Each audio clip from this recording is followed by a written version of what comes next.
Yes, people, welcome back to GNA TV. I hope you guys are well, wherever it is that you may be around the world. We are here to review the game. Chelsea 1, Brentford 4. We're not only here to talk about just the game, because trust me, there's a lot to talk about. I was there today. But we're also here to talk about the protest,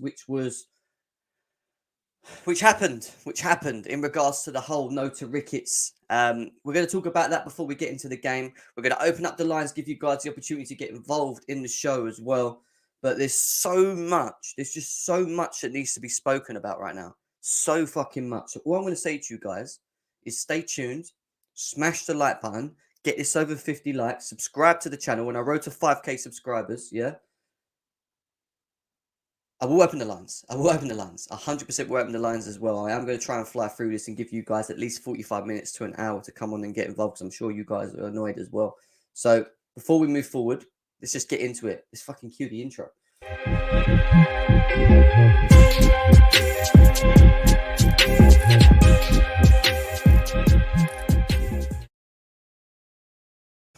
Yes, people, welcome back to GNA TV. I am here. I'm just quickly plugging in my 2 seconds. I'm just plugging in my laptop because I've got to do that before I start going live.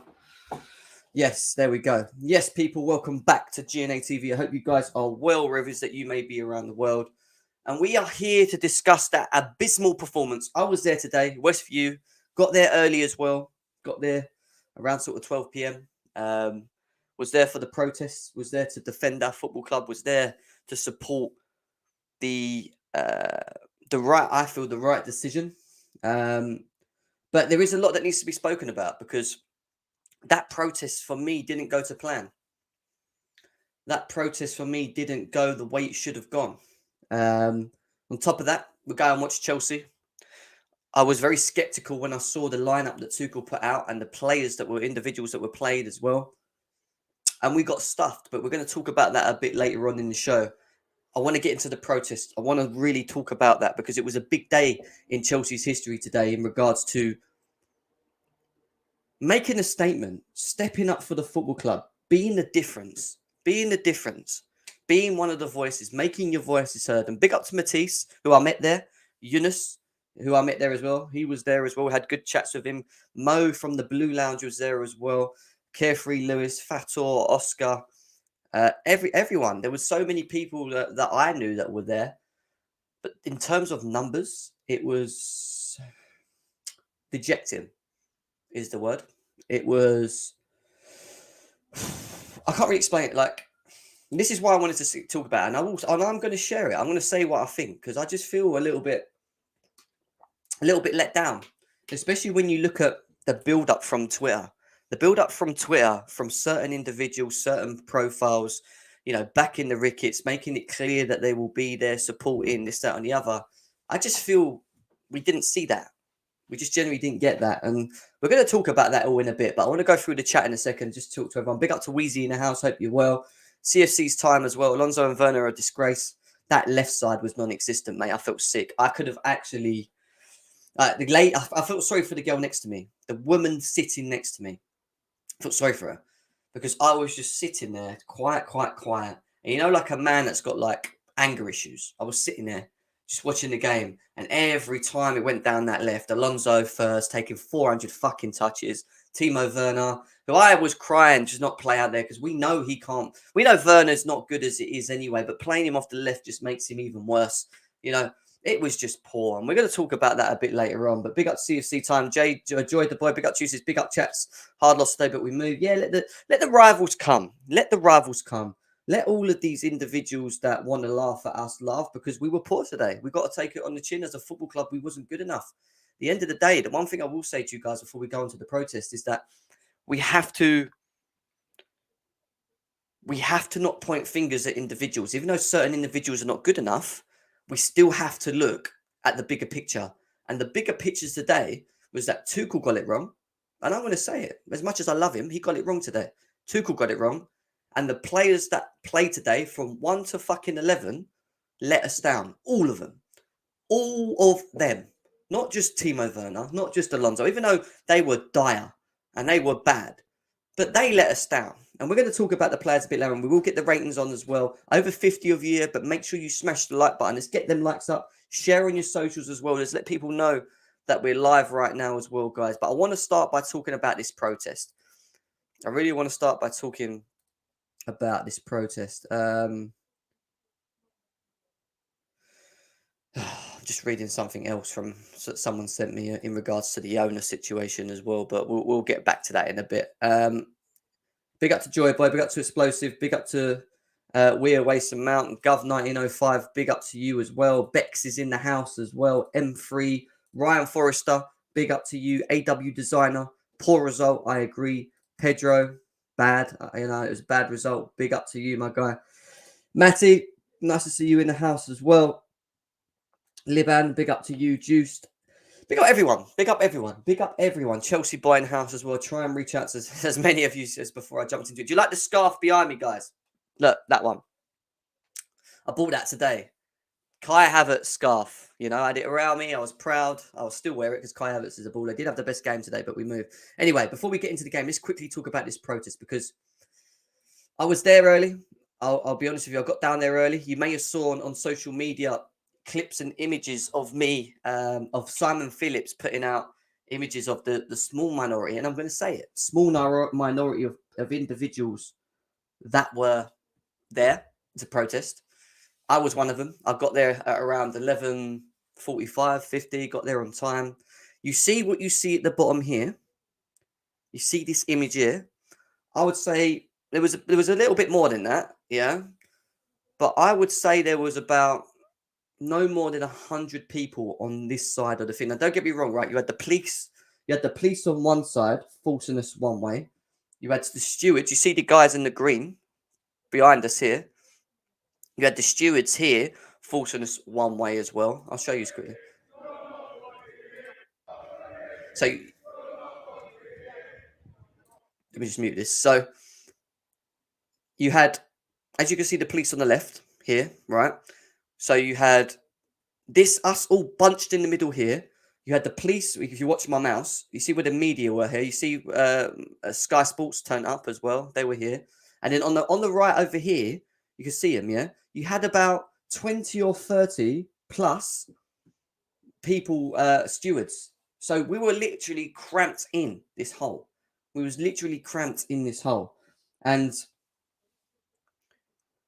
in terms of numbers, it must have been about, like I said, no more than 100. We sang many songs, many good songs. And it came to the point where the police came over and they got annoyed and they turned around and said to us, "Oh, the governor," and this is what they said to us, "The governor who's watching us has told us to stop you swearing because there's members of the public walking past. And if you continue swearing, we're going to move you from this position all the way down to the other end." And I was like, we all looked at him like, what? I went, "Have you ever been to a football club? Have you ever been to a game? Because if you've been to a game, you would clearly know that people swear, bro. People swear." Do you know what I mean? It was like ridiculous, right? There was a no to rickets, but no to racism. Buck off. See there, Matisse and Eunice were there at the back. The flares went. Someone did get arrested. We had some silly fool in the ground who was doing really well, and some idiot decided to throw something at a red bus, and the police caught him, arrested him. The guy that also had the flare, who you can see there, holding the flare, he got arrested. He got arrested for setting off a flare.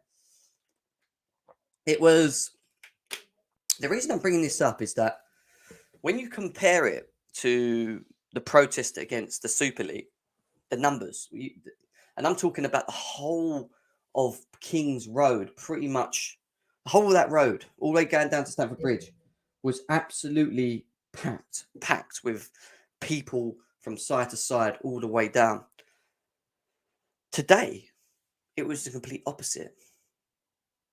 I was expecting a good, honest load of individuals that were promoting it on Twitter, that was sharing the love. All right, not everyone can get down there. I get that. Who were saying that they were going to be there as well. Fans, we've got tons of fans. Let's be serious. That live across London, Essex, Kent. All these people that were sharing the no to rickets. I get it may be long if you're not going to the game, but I'll tell you something now. I would say at least 30% of them people that were there, maybe more, came down here purely just to protest. They didn't have a ticket to this game. They didn't have a ticket to this game. And there was one guy, and I was standing at the back on the right here. Sort of this is where I was around here with Mo. Big up to Mo as well. I was standing around that position, and there was one guy and kept walking around in circles. It started getting busy because at 1:30, even though we got there at 12 o'clock, at 1:30, they shut off the roads. So that means you see how the cars are going up and down. That stopped. And then you started seeing the Chelsea people flooding through. Yeah, coming into the stadium, whatever. Now, the entrance that we was at, which was Stamford Gate entrance, yeah, you literally had, like, unless you go to the other entrance, this is one of the main entrances going in. These Chelsea supporters that were going into the game were walking past this protest and going in. This guy was walking around asking people, come and join us. Come and, this is for the longevity of this football club. There's a lot of, bad things. We've had a lot of success and we don't want it to go into the wrong hands so that we don't continue that. Like, we want to be at the elite level. Like, come and join us. This is a good cause. We're not doing anything bad. Not interested. Not interested. Some of them would just go to the pub and drink. Some of them would walk past this protest, go into the stadium, yeah, and just have a drink an hour and a half before the game. Like people were just not interested. And I found it very weird, and it was frustrating. It was frustrating because, you know, we needed a bigger crowd. A bigger crowd was required for this to be successful. We don't want the Rickets. We keep stressing the Rickets are not what we want, which is fine. Don't get me wrong. Yeah, we share it on social media. Social media is fine, but it's not enough. It generally just isn't enough, and the 100 people that were there, that done their bit and stood up and stepped up for this football club and tried to make things happen. I'm proud of every single one of you. Every single one of you that got up early to get down there, spent 3 hours before the game in the cold. It wasn't warm out there, to fight for this football club, to make sure that we don't get taken over by these owners. I'm proud of you. And at the end of the day, you guys can hold yourselves, your heads higher, because you did something. You tried. Relevant to the Rickets getting this and winning this or not, them individuals that stood there outside the grounds today were the ones that tried to stop it.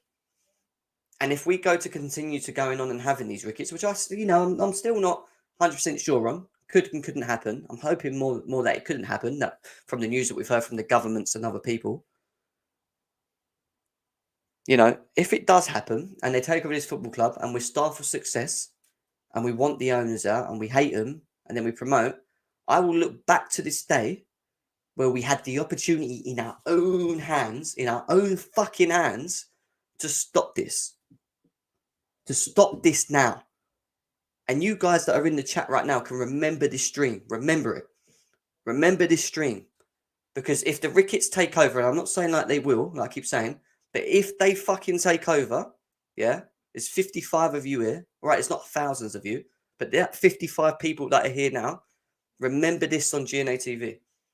If a couple years down the line we start walking around protesting to get our owners out, remember that we had the opportunity today to all unite and all make our voices heard bigger. And the bigger the crowd, the more the voice would have been heard. Not to say it wasn't, because media were there. There was, Sky Sports. There was Simon Phillips. Matt Law, I think, was over there as well. Everyone was there.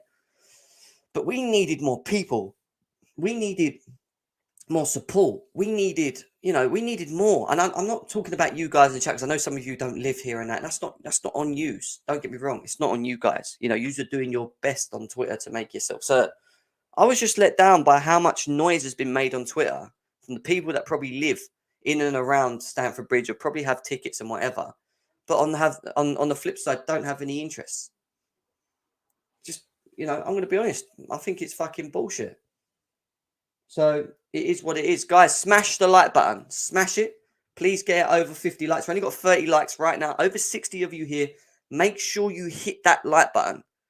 Make sure you hit that like button now. I'm watching it. Over 50 likes, guys. If you haven't done it already, please do that now. The lines will be open. We still got to talk about the game as well. That's the next thing we're going to come into as well. Quickly look at the chat. Big up to Bex as well. When we can't have no Ricketts banned too. When we can't have no Ricketts banned too. Yeah, do you know what I mean? Twitter doesn't represent match going and local fans. And I agree. It doesn't. But let me tell you something now. It really shows the difference of the honest ones, the people that are, and I always say, it's not about just talking, it's about your actions. It's your actions towards. How do they react moving forward? And talk's good. Social media is fine, but I just don't think it's enough. Today was the day. Today was the day. And I'm not saying it's going to be the last protest, don't get me wrong. But today was the day. We could have made it happen. We have got a little bit of breaking news getting away from this as well, because people are sending me stuff that they want me to review. Big up to everyone in the chat. Let me share it with you guys. This is the breaking news from Mark Kleiman. Exclusive. Thank you for the tag, Stephen. I'll give you a little like there as well. Exclusive. Rock Entertainment Group, the owner of the NBA's Cleveland Cavaliers and a number of other major American sport franchises, is joining forces with the Chicago Cub owners and hedge fund magnate Ken Griffin in their bid for Chelsea Football Club. Full story up soon. There you go, guys. That's how much they're fucking listening to us. These guys generally don't care, do they? They generally don't care what the fans feel. They've not come out once with their PR stunt. We saw from CST today, the Supporters Trust coming out and pushing the narrative, from what fans said, by saying that most majority of fans disagree with the idea that Ricketts should take over. The Ricketts should be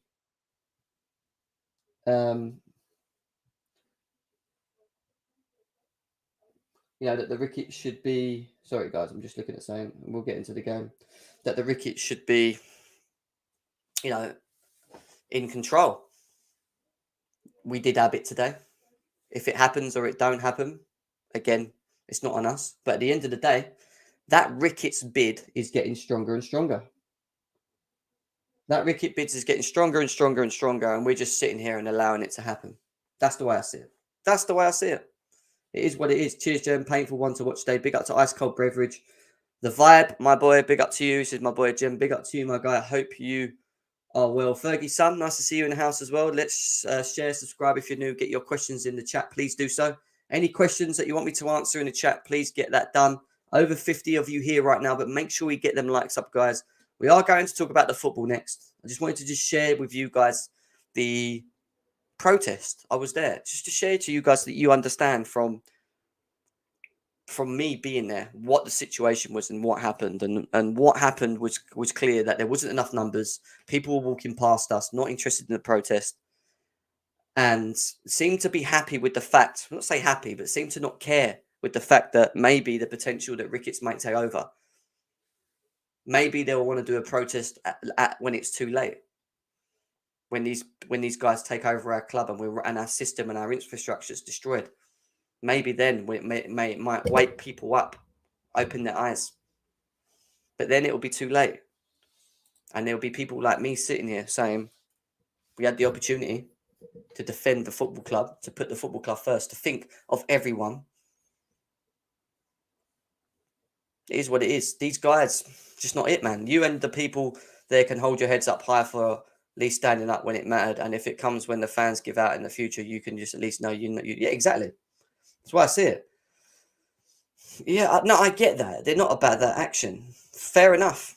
Maybe it's not the case, but, I just expected more. I just expected more. I just expected more people. There was some people that travelled from miles away just to be there. Not for the game. Just to fucking protest. Just to protest. And try and fight for this football club. We had the media there. The media was there. That was our chance. That was our chance to push the narrative. Because we felt that social media wasn't enough. social media words, social media tweeting, hashtag no to rickets, wasn't being listened to. Our football club put these guys on the sanction list. This was our opportunity to force it down their throats. Force it down their throats and fight and show them that whatever they do, doesn't matter how many new partners they add to their fucking consortium, that they will not take over this football club. And we will not let that happen. This was our chance. This was our chance as fans to show and unite. But when they watch it and they will see that there's still 100 or what people there's whatever, they'll probably see it and go, well, actually, it's not the majority, it's the minority. We'll continue. Why not? We've got nothing to lose. That's all I'm going to say. Like the vid people. Big up Tony Wasey. What is true is the banner from the shed and got taken. Yes. When we went into the stadium and people were trying to display their banners, including people like Johnny and whatever, they were ripping the banners down in the stadium. They were not letting us put the banners on the stadium. Anything to say no to rickets? Not allowed. Not allowed. The only way that we could protest with these flags, these banners, with these signs was when we did. And that was the opportunity. Other than that, you walking into there and holding your flag up, your banner up, and trying to push the narrative, they rip it off. They tell you to take it down. You're not allowed to hang it up. You're not allowed to hang it up on the stadium. What sort of bollocks is that? There's fans that are paying to sit in there, putting flags up on Mason Mount, Kai Havertz, and whatever, but we can't put out a message. We're not allowed to put out a message. Why? Because there's so many cameras in the stadium. So many people are going to catch it. So many people that are working as journalists and media are going to obviously look at that flag and image, spread the word. It's going to go across the world. They made us take it down. There was not one Ricketts flag or sign up at the bridge because they wouldn't let us. There you go, guys. Our opportunity was at 12 o'clock to make the difference in front of the media, to share our anger. In the stadium, they weren't letting us do it. They made us take it down. Big up to Chelsea fan. Big up to Fergie's son. Nice to see you. Slap the likes, guys. Please get them up as well. Only 39 likes. Let's get this over 50, guys. Let's get this over 50. Big up to Haiku and Martin. Yeah, good to see you, my man. Hope you're well. Hope you're well. Over 75 of you here, guys. Make sure you smash the like button. I will be sharing the stream soon, so you guys can come in and have your say. Big up to you, my man. Big up to you. Big up to Ray Allen as well, Chelsea fan. Who else have we got here? Bruce Buck paid them to take it down. Bruce Buck must have told them, don't let them put signs up. I'm not joking. But I want to move from it because we've been talking 23 minutes on it. You're probably getting bored of me talking about it. But it was important. I had to share it with you guys because as noisy as we've been on Twitter, I didn't see that today. I didn't see that support at the ground today. Few 80 to 100 people in front of Sky Sports medias and Telegraphs and Matt Laws and Simon Phillips and Nizar Cancellas and all of these fucking journalists that were there. We did have it. All the other Chelsea fans were in a rush to just get in the stadium and just sit around for an hour, not get involved or sit in a pub. Cool. That's it. That's your thing. But don't, and I say it now, if they do win this and they kick on, do not dare ever try and say that we didn't try or we didn't push the narrative at the beginning, because the narrative was pushed. I'll just do this. I'll nod my shoulders. If I was a big Palace, I'm smoking these guys. Yeah, they're pricks as well. Trying to give it all the big, and big up to Undertaker CFC, smoking these guys just how Brentford smoked you. Samuel, mate. Shut up. Just worry about your own team. Just worry about your own team. And when you're above us, then talk. Until you go above us, yeah? Until any of you Arsenal fans go above us, don't talk. Just zip your mouths. Cool. Yeah? That's all I'm going to say. Anyway, let's talk about the game. I've had enough of talking about protests. You've heard what I've got to say. If you haven't, Yeah, at the end of the stream, rewind back first 20 minutes, listen to what I said about the protest, how it went, the lack of support, etc., etc., etc. The signs not being allowed to be put up in the stadium, stewards telling you to take your signs down for no to rickets, not allowed to do it. All of that shit happened today. All that fucking shit happened. Absolute bullshit. I don't see any of those, bruv. No, you ain't triggering me. I'm telling you now. I've got more things to talk about other than worry about Arsenal right now. I don't really care about Arsenal. You guys, like I keep saying, we live rent free in your heads. You, Liverpool fans, all of you guys, we all live rent free in your heads because you can't stop talking about us. Anyway, let's talk about football, shall we? And let's start with the stinky stats because we did dominate the game. 70% to their 29%, 21 shots to their 17. Even I didn't fucking feel like it. 8 shots on target to their 6. More off target with 9 to their 5. 90% passing possession rate, which is crazy because usually we average around 82, 83. So 90% strong, but didn't do fuck all with it. 77%. 40% aerial duels, 1 to their 59, and we committed less fouls than them by 7 to their 10. And when we talk about this performance, I'm going to say it like this, and then we're going to do the player ratings, and then we're going to open the lines very soon. Actually, no, before we do that, let's quickly go to Thomas Thomas Tuchel.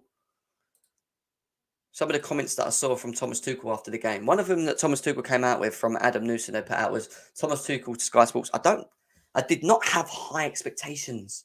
We struggled and we found a way to be in the lead. We made life very complicated for ourselves because we stopped defending. Why I agree partly with what he says, and he's right, we stopped defending. I have never seen us defend like that.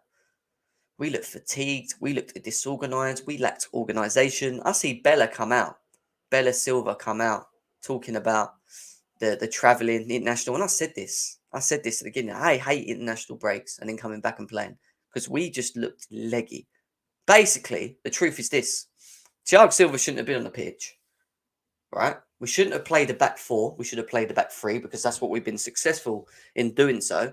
But Tuchel decided to play the back 4. He also decided to play Timo Werner on the left, which is pretty much playing with no left forward because he is not a left fucking forward. Yeah, I keep saying this. Marcus Alonso, yeah, is absolutely dog shit. Yeah, too many touches, doesn't move the ball quick enough. And when your left equivalates of Timo Werner and Marcus Alonso, yeah, you ain't getting anything down that wing. Nothing. And we saw nothing. Yeah, nothing. We talk about the midfield because we might as well. And the reason I'm saying this is because it's going back to Tuchel. He decides to play Ruben Loftus-Cheek in as the holder and let Kante break forward. Ruben struggled that game. Couple good turns here and there, but overall continues to show me why he will never be a starter at this football club. Sorry, he isn't.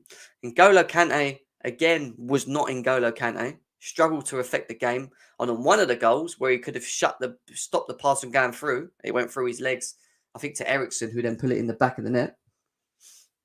Kai Havertz was non-existent today. Wasn't fed enough. Couldn't get involved in the game. Tried to come deep. His movement and his running was someone that was chasing the ball rather than, someone that was going to the ball rather than making runs behind. Because what Brentford were doing was playing such high lines. Mason Mount had a very good first half, I thought, was my best player, if you want my honest opinion, but then disappeared in the second half. Hakim Ziyech might as well not been on the pitch. He was awful. And we're going to give the player ratings anyway. We're going to get to that. But my point is this. We played the 4 today. We shouldn't have. We played certain personnel today that we shouldn't have. Is it in personnel? Is it a personnel? Is it? Are we going to sit here and blame the personnel for this performance? No. What do we blame today? We blame every single player on the pitch. And I'm talking about from Mendy all the way to Kai Havertz. Because as much as Timo Werner and Alonso were shit, yeah, don't think many of the others were that great. They were all below par. And when I say below par, in their understanding, in their talking, in their movement, in the way we were moving the ball, yeah, in the way that we defended. Azpilicueta was one of his worst performances. He was getting ruined down that right. Everything that happened that was good for Brentford pretty much came down Aspie's side. And he just looked leggy. Silva was out of position a lot of times. Rudiger was being, all right, he scored a great goal, was doing stupid tackles and trying to do stupid balls over the top that wasn't going to anyone. They were all bad today. They were all bad today and they let us down, all of them. Every single player on that pitch lets us down. So, it is what it is. We're going to do the player ratings and then we're going to open the lines and get you guys involved. That's from Adam Newson. There was also a comment here which Pies put up as well, which we're going to quickly get into as well, which says Tuchel's not happy with the atmosphere. We need a better atmosphere versus Real Madrid. It felt in the first half like it was a friendly match. Do you know what? I was there and it was a little bit quiet in the first half. Don't get me wrong. But we had nothing to cheer about. Like, it was poor. Like, how can you physically cheer that first half when we done fuck all?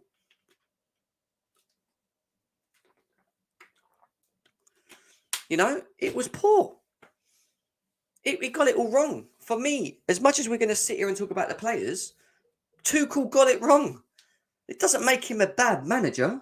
I love him. Because these days will happen in football. You play too many games, especially Chelsea Football Club. Chelsea Football Club played too many games. This shit will happen. But he got it wrong today. And I knew it. When I saw that lineup, I was worried. Even though it was Brentford and it should still be good enough. I just worried in certain departments how we were going to play. Big up to Vex. Havertz gets more service than Carlos. ZX was poor. Yeah, look, we're going to get into it, guys. The atmosphere was awful. We can't blame players for motivation when the fans don't make noise. We are to blame as well.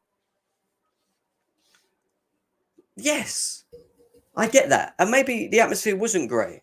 Don't get me wrong. But it's not...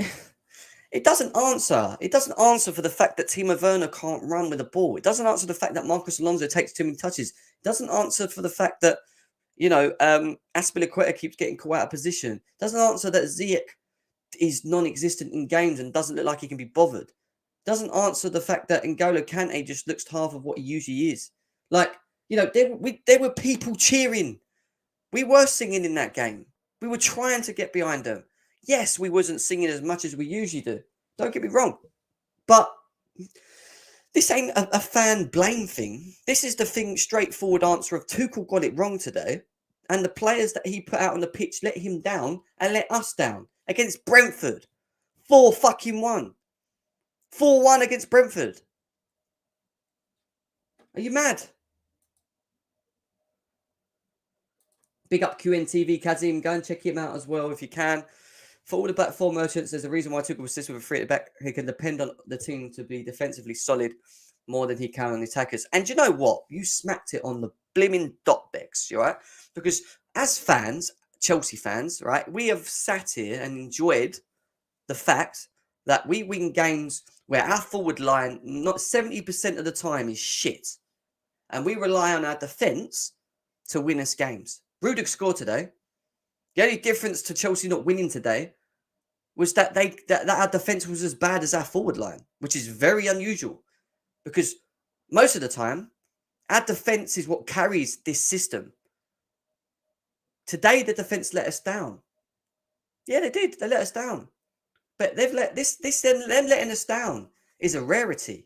Them letting us down today doesn't usually happen most times. So I can take that on the chin. I can't take it that they let 4 goals in. It still annoys me. Don't get me wrong. But I can kind of take it a bit. But that forward line has no excuse. That forward line has no excuse. Where was Kante going for the second goal? I don't know. He tried to block the hole. We had Marcos Alonso, right? Hakim Ziyech gets bullied on the turn. And then we've got Marcos fucking Alonso chasing this guy from the halfway line all the way to the goal. N'Golo Kante's got a player behind him, decides to commit and close the gap, does it quite well, But when the Brentford player passes it across, it goes through his legs, which then lands to Ericsson in front of goal, who then puts it into the corner. It's just one of them days. It literally was just one of them days, guys. Do you know what I mean? Big up to Terence Tibbs in the house. Brian asks Jim, you guys did not dominate in terms of playing style. You dominated because you had to, as you were 3-1 down. Yeah, of course. We did do nothing with it. You're right.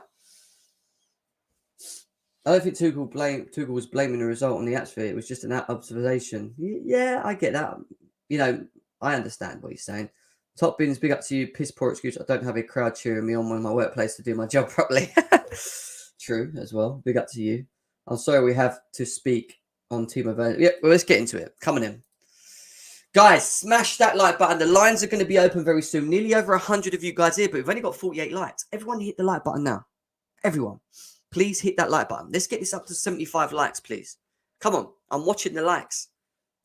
I know not every single one of you guys have hit that like button. So please do that now. And we're going to talk about it very quickly. And then we're going to open up the lines. And we're going to allow you guys to come in and have your say.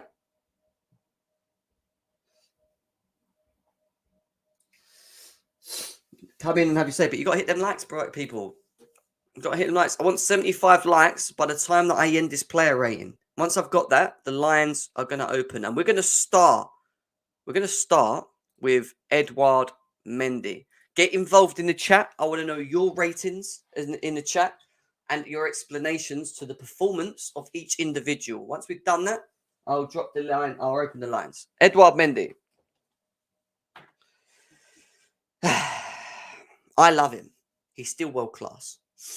He is. He let 4 goals in today. And he was let down by his defence, other than 1 goal. The 1 goal where he got lobbed. I was there.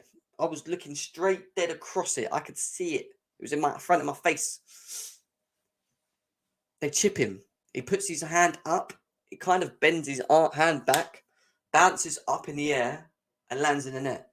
He should be saving that. He should have saved it. But am I going to sit here and criticise him massively? No, because he has been so good this season. He is the difference for us winning games and not winning games, along with that defence.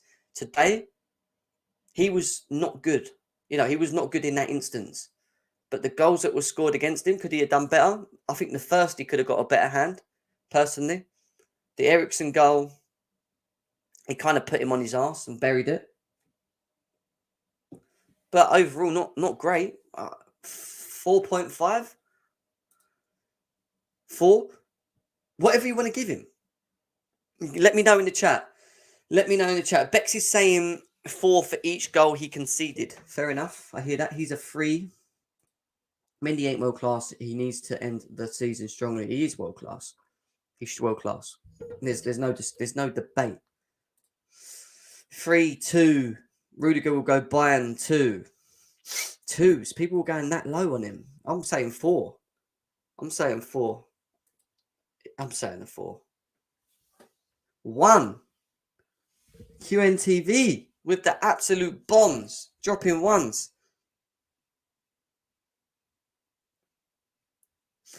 Yeah, but look, his overall game wasn't great. All right, fine. He had a bad pass, 1 pass at the beginning of the game. And he didn't save the shots that he should have. 9 times out of 10 in most games, he saves them. Yeah, he wasn't good today. 4's fine. Doesn't mean he's not world class over 1 game. I've seen Alisson drop stinkers in games, in 1 game. Doesn't mean he's not world class. That's the way I see it. 6. Anyway, let's move away from Edouard Mendy. And we move now on to... What end do I start with? All right, let's just get it out of the way, shall we? Let's just get it out of the way, guys. Let's just get it out of the way. Sooner rather than later, let's just get it out of the way. Someone just tagged me and saying, just quickly. Protest on Wednesday. I'm there Wednesday.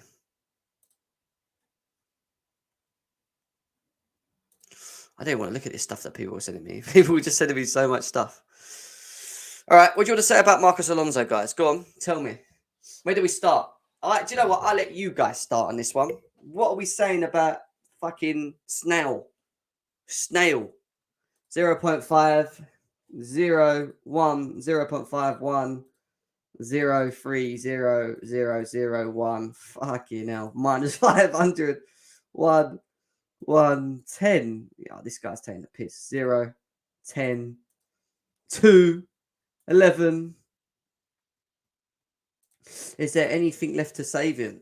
Yeah, there's one thing that can save him. A ticket out of Chelsea Football Club. That's the one thing left that can save Marcus Alonso. A ticket out of this football club. 0.5, minus 4, 0, 0, 0, 0.5, 2, 5, 1. Do you want to know my rating of Alonso? And I'll give it short and sweet for you. Yeah? 0. 0. 0. This guy in the first half, man. So many touches on the ball. He gets the ball on the left. He looks up. Havertz makes a run into the pocket. Even Werner was shit today, making runs behind the defence. Does he want to pass it? No. But man's in fucking Spain, you know, crossing balls into the box like this, setting up goals. Comes to Chelsea. It's like he forgets how to play football. Forgets how to kick past the ball. He is shit. He is shit. He is dead shit. And him play this is just the first game where we've seen him playing a back four. Because I haven't seen him playing a back four. I haven't seen him playing a back four. This is the first time. And it better be the last. If he plays a four at the back against Real Madrid, and I hope he don't, he does not put this guy anywhere near it. We played a 4-3, and we play Alonso on the left of that in odd games. That is it. He does not play as a four at the back. He was getting rinsed. He was getting bullied. He was getting peppered. He was poo. And I'm done with this guy, right? We need to get rid of him. We're not gonna get anything from that left side whilst Chilwell is out, while this guy is here. And we've still got Champions League to play, semi-finals to play, Premier League to get third. And we got this guy coming in and doing that to us. 0. Poor.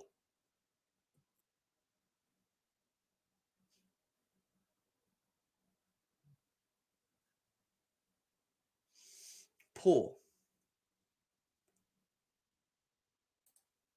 It's just boring, Carefree, bro. It is boring. I'm getting bored. Absolutely bored. Big up to Velvet in the house. It's funny how you're here when we lose, isn't it? Not when we win. But yeah, cool, bro. Big up to you. Antonio Rudiger. Let's do it. Great goal, may I say. Great goal. And may I also say this before we go any way forward. This was the only little good thing that we can actually say. Antonio Rudiger's 39.6 yards out Chelsea shot was Chelsea's longest range Premier League goal for over 15 years. Basically, you know, we don't like shooting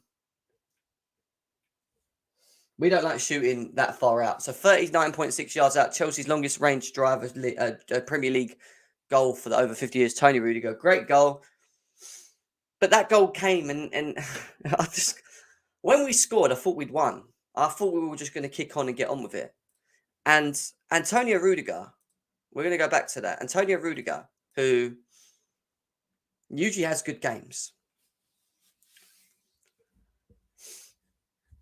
Other than that goal, and it was a great goal, big up to him for that. Yeah, big up to that. Was giving stupid fouls away, taking people out when he didn't need to. Yeah, running forward and leaving Thiago Silva on his own at the back. You know, out of position in certain parts of the game, doing these loopy balls over the top that were just going nowhere, just wasted it. He didn't have a great game. He may have scored a great goal. Don't get me wrong, it was a great goal. But he did not have a great game.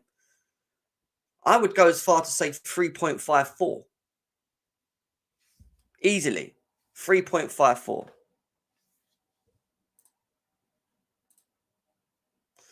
55 likes, guys. Another 20 likes. The lines are going to be open in about 10 minutes. But make sure you get them likes up. Smash it now. Let's get it over. Over 100 of you here as well. Big up everyone in the chat. So for me, he's a 4. 3, sorry. He's a 3. Even with his goal, he was still poor. You know, it's weird talking about the defence like this guy. You know, it makes me sick even having to talk about this because he's been so good. 99% of Thiago Silva's games this season, he has been near enough our man of the match. Consistent. Today, he was poor. He was poor. You know, and that's Thiago Silva for you. And I'm calling, and I love Thiago Silva. I hate calling Thiago Silva out. He wasn't good today. You know, he didn't have um he didn't have a great game. So I want to share I'm going to share with you guys something. And this ain't to stick up for Thiago Silva, but look. I just listen. People, telespectador. Viewers. I'm here in my box, Stamford Bridge. I just listen right now. The comment. Top Thiago is not attacking. Enough. Respect Thiago Silva because Thiago Silva arrived yesterday. Thiago Silva played for Brazilian seleção. Thiago Silva is very tired. Thiago Silva is 37 years. He plays then 20 years old. So respect him. He's not a machine. He's not a machine. He's a woman. It needs repose, relax, action. People, telespectador. Viewers. There you go. Viewers. Hey, stop it, didn't I? And that ain't no excuse for Thiago Silva. Don't get me wrong, because he had a poor game today. But she's right. I even said on the preview, Thiago Silva shouldn't play this game today. He played, and it didn't work, and we wasn't good enough. And he didn't have a good game today. You know, you could sit there and easily say that he had a 4, 3, 3.5. I'm cool with that. But this guy is still our player of the season. This guy is still that important as a player. Maybe the international duty caught up on him. 37 years old. And like Bell Silva said, he plays better than people at the age of fucking 20, 25. This guy is a baller. You know? This guy is a baller. This guy is a baller. So, you know, it is what it is. Over 120 you guys here. The lines are going to be open very soon as well. Look at all these Chelsea, Arsenal fans coming in. Go and win a Champions League and come back to me. See you later. Go and win a Champions League. Do you see how much we live rent-free in their heads, all these people? We lose one game. We lose one game. And look, where were they when we were winning 10 in a row? We lose one game. Yeah, I saw the Werner thing. Yeah, I saw the Werner thing. Who said that? Someone said tagged me on Twitter. Yeah, I see it. If you're talking about his stats, we're going to get into that in a bit. But, you know, it is what it is. Thiago Silva didn't have a good game. I'm not going to sit on him for too long. Aspilicueta. 2 for him. 2. Everything that happened for Brentford that was good today came down his side. And he got exposed. He got exposed today. He was not good. His passing was poor. It just didn't work.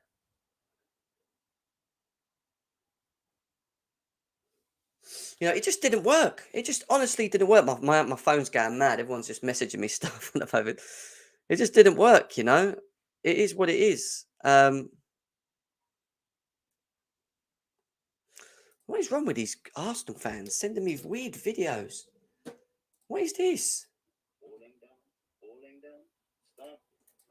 What is this? I'm sorry, Gunner King, but what is this?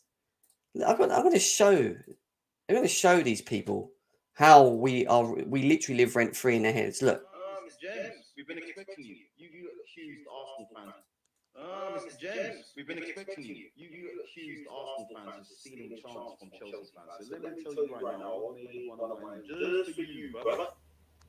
Stamford Bridge is falling down, falling down, falling down. Stamford Bridge is falling down. London is red.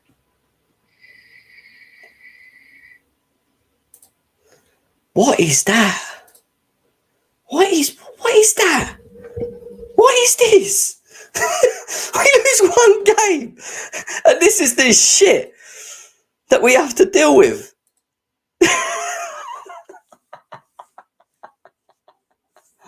Oh my god, this is fucking comical. We lost one game, and I'm going to say it to you Arsenal fans again, people like you and the chats and Gunner Kings.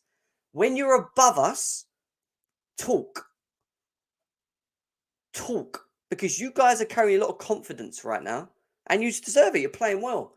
But you guys are carrying a lot of weight with you. Coming out and calling us. Yeah, we lost 4-1. Enjoy it. Cool.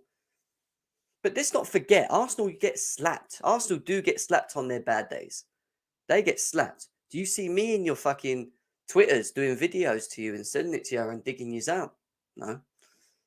That's how I know we live rent-free in your heads. But let me tell you something now. You will never in your lifetime, any of you Arsenal fans, ever see your football club win every single fucking trophy. Come back to me when you actually win a Champions League. Until then, London is blue and will always be blue. That's all I'm going to say. And I ain't got time. I'm going to waste my time on it anymore. We move. Yeah, Aspie 2 poo. 2 poo. Aspie was a 2 poo. He was just poor, man. He was poor. He was poor. And I ain't got the whole defense was poor today. All of them. Midfield. Come on, who we going with? Who do I see first? N'Golo Kante. 2.5. Poo. Slow. Doesn't move the ball quick enough. Non-existent. Ineffective. Not shutting the space down like he usually does. Not intercepting quick enough. Lost the midfield battle. 2. And I love N'Golo Kante. He's world class. But he had a poo game today. He was poo. Absolutely poo.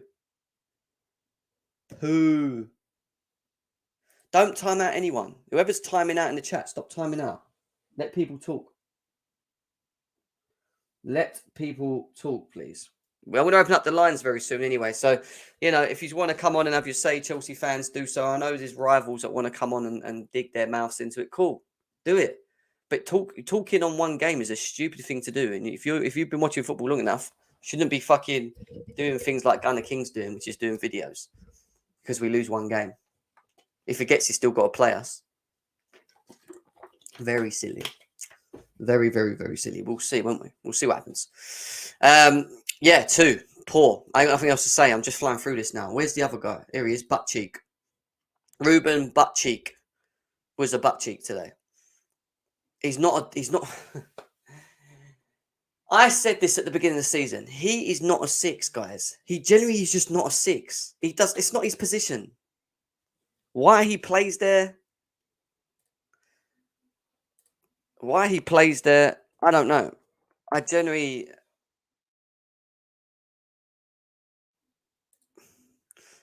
don't know. I don't get it. He's not a 6. He's someone that should be playing further up the pitch. We don't play him there.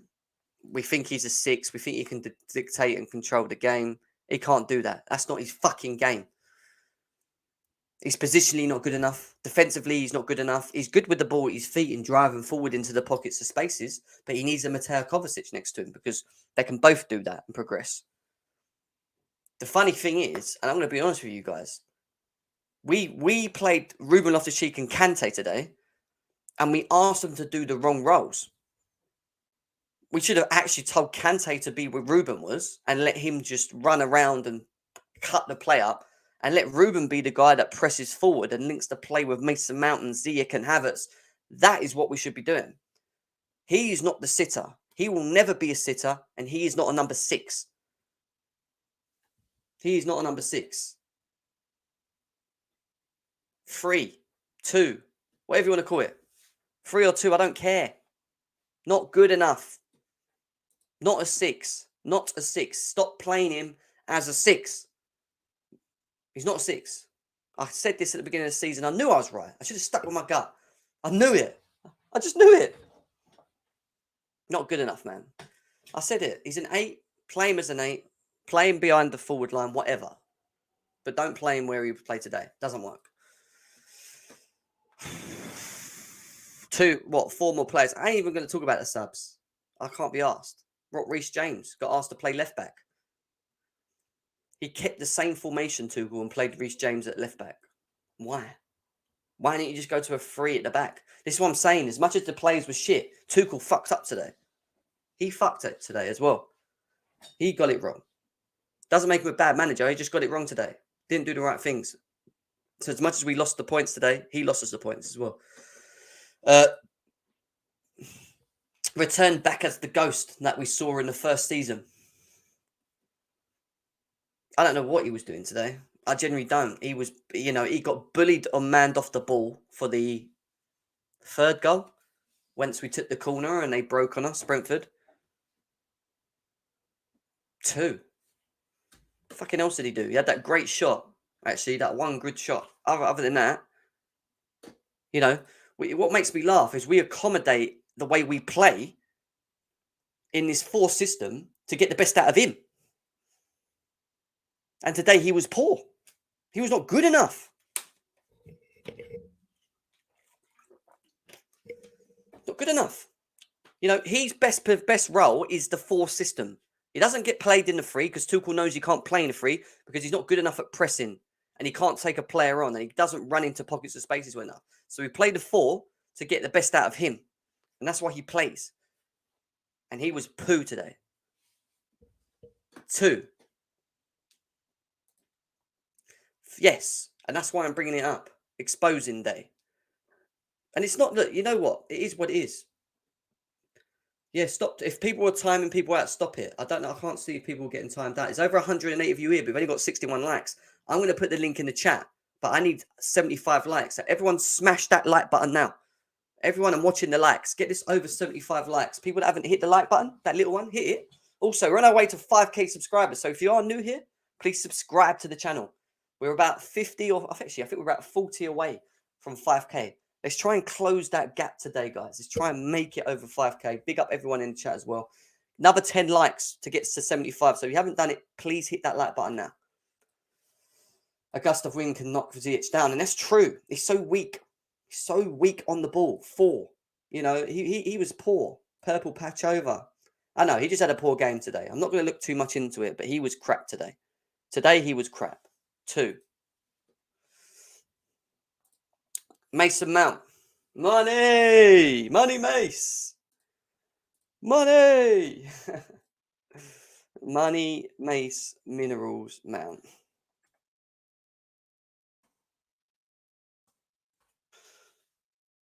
Where do I start?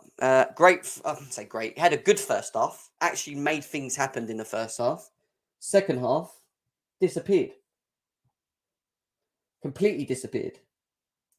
Not good enough, to be honest. Started off well. I think the first half, what he did very well is he was one of the only players that was right into the pockets. And when he got the ball, he moved it quick. And by moving the ball quick, we created space. And at the later end of the first half, we looked better because we were creating more space. Because we were moving the ball quicker. We wasn't doing that. We got a habit of not moving the ball quicker. We'd rather just play it sideways than go forwards. And it's not just a Jorginho thing. They all fucking do it. I don't know why they do it, but they do. We haven't got anyone that's in midfield that is progressively good enough. And today, we lost a midfield battle hard. Hard. We got fucking battered in that midfield. We were poor. We were poor. Mason Mount, for me, I wouldn't say he's a 7. Bex. He's not a 7. He's not a 7. 7, 3s. What we got here? Mason hasn't been the same since Lampard's first season, is what Tim's is saying. 4, 5, 4, 4. There you go, 4. Mason Mount is a 4. Mason was world-class today, ain't his fault. Yeah, I mean, look. Because he didn't have a bad first half, even though we were shit. I thought he was our best player. first half. 5. There you go. 5. Listen, over 190 of you here, nearly 200 viewers right now. Make sure you smash that like button, guys. Hit that like button now. Let's get this 075, close it to 100. The lines are going to be open. I want the panel in. I want your thoughts and opinions. I want to know your thoughts and feelings soon. 5, 5, 5. Yeah, I'm going with 5, 3, 1. Passion, pressing, 7. You say that. He won some good tackles in the first half to break up play, which we weren't doing well enough. We wasn't pressing well enough from the front. It was poor.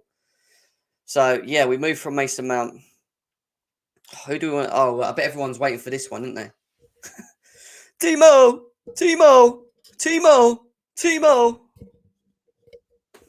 This guy is having an interview saying how he's more comfortable playing for Germany because he has more chances created for him. Now, the only one little thing I'll give to him, this is the littlest thing, yeah? We already know that he's not the greatest player, that you have to play to his strengths. Like most of our forward line, if you don't play your system into a certain way to suit them, you don't get the best out of them. Today, again, Tuchel told Timo Werner to play as a left winger. I knew when I saw him, and I'm not joking, you can ask who I was with today. When I saw him at the kickoff, hogging the left line, waiting for the ball to be kicked, with Alonso joining him down that left, it was then, have you seen that thing on the clip, that clip what we see? It was then when I knew we were fucked. We were fucked. It was then that I knew we were fucked. And literally, it was then that I knew we were fucked. And the one inkling, all right, he's not... When you play Timo Werner, you just got to play him as a second striker in the 2. But you've got to keep him closer to Kai Havertz. That is it. And you've got to say to him, don't hug one position, run off Havertz into the pockets of spaces, left, right, deep, long. That's your plan today. Because that's what I'll do with him. If I was to play him, that's what I'll do with him. But today we asked him to play off the left. And he was shit. He was shocking. He was shocking. You know, he gets a 0.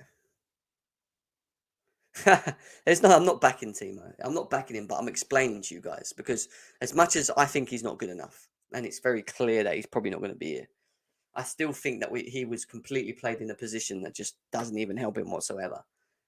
You know, Werner has a twin, I swear. Werner is such a lost cause, it's not even funny. He's just dead, 0. Do you believe that Tuchel will be given time to build his own squad? That's still not to tip because it's a hard question to answer, Fergie's son, because we need to see who the owners are that come in.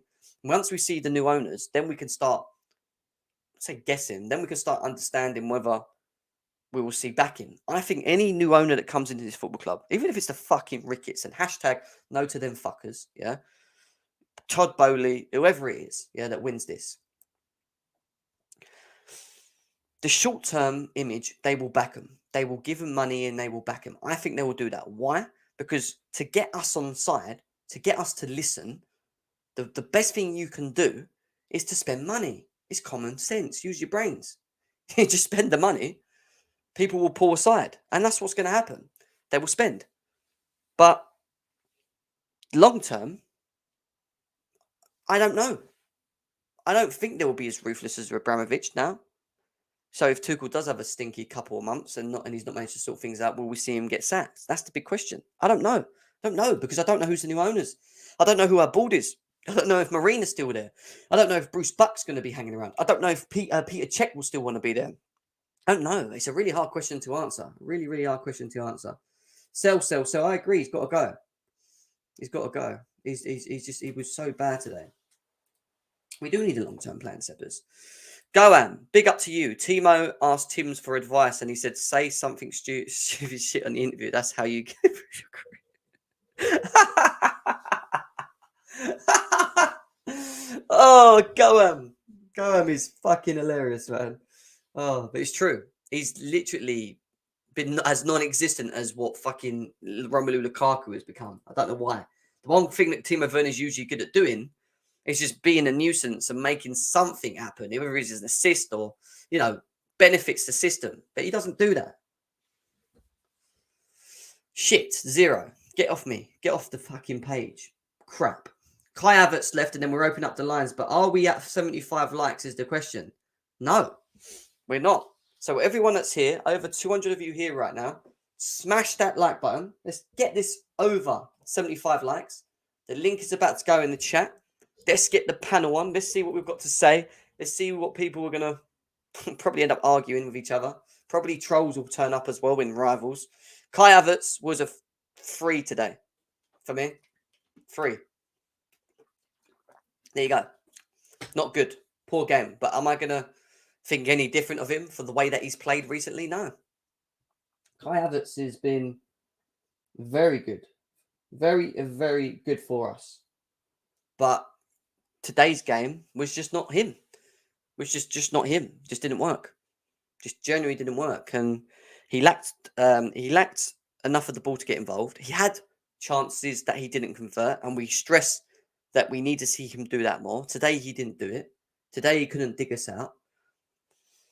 He was coming too deep and trying to link play and then going to the left to link play with Werner and Alonso because they were fucking incapable, when really what we needed him to do was to hang around in the box and use his movement to create space so that the wingers can cross the ball into him.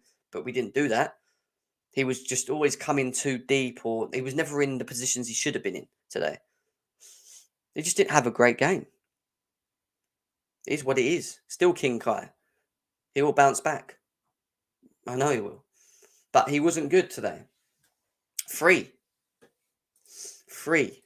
from me. We've got 75 likes. Let's get to 100 likes, guys. Over 200 people here. The link is now in the chat. You guys want to come in and have your say. Come and get involved. Havertz behind me in the back. Still a baller, mate. German crowd. Shut up. Shut up. Link is in the chat. So if you want to get involved now, pin the message. Come and have your say. Let's see what people were saying. Let's see what other stuff I've been tagged in. Do you know what? I'll tell you a quick story, actually, before I get people in. We lost this game today, right? We lost this game. And when we lost this game, I went to the pub. I had a drink, obviously, as you do. So I went and had a drink. And someone left money, you know, in the slot machine. Someone left money, like it was like £13 in that they'd won in the slot and just left it. Didn't want it. So I took the £13 and I put it in the slot machine with my friend. We were both there. We put it in the slot machine. We picked this game to play. And it's funny. Basically, we picked genie slots, basically, and I tapped. I'm not joking. He was going bang, bang, bang. I tapped it once, and we won £30, right? He was going bang, bang, bang, bang again, nothing coming. I went, oh, let me have a tap. I hit it again, and all of a sudden, this like genie come out of a lamp, and I was like, what is this? Yeah, and then it went jackpot, jackpot, jackpot, jackpot. So the 2 times that I touched the slot machine, we ended up walking away with £130. So in theory, Chelsea, even though you cost me 60, 70 quid ticket today, I ended up making that back. So it's not the worst day for me. It's not, at the end of the day, it's not the worst day for me. Before we go to the troll, let's go to Kazim. Mr. QNTV in the house, people. Over 200 people. Make sure you keep hitting the likes as well. Check out QNTV. What are you saying, Kazim, about this game? Oh, mate. Thanks for having me. I appreciate that. Ram, how are you, bro? You okay? I'm good, man. My team won today. Oh, he's fucking smiling, isn't he? Of course he is. Go on. Anyway. Yeah, but I'm a City and Liverpool looks like it's going to be hit all the way to the end. So, no, it's bad day for Chelsea, mate. It really is bad day. It reminded me last year West Brom, isn't it? Exactly the same. 5-2. 364 days ago, by the way. That was the last time we lost. Exactly the same. 5-2. Looks like Tuchel every year it has to go that very strange result, isn't it? West Brom, Brentford, you know what I mean? But yeah, to be fair, under the circumstances, Jim, I would say it's disappointed today, but I'm not that mad because we won last 5 or 6 in a row. Under the circumstances, there was the ownership. So today, obviously, protesting and all this lot. So, yeah, I don't know, mate. I think Tuchel got it wrong, more or less. Yeah, he did. Yeah, Tuchel got it wrong. I don't know, man.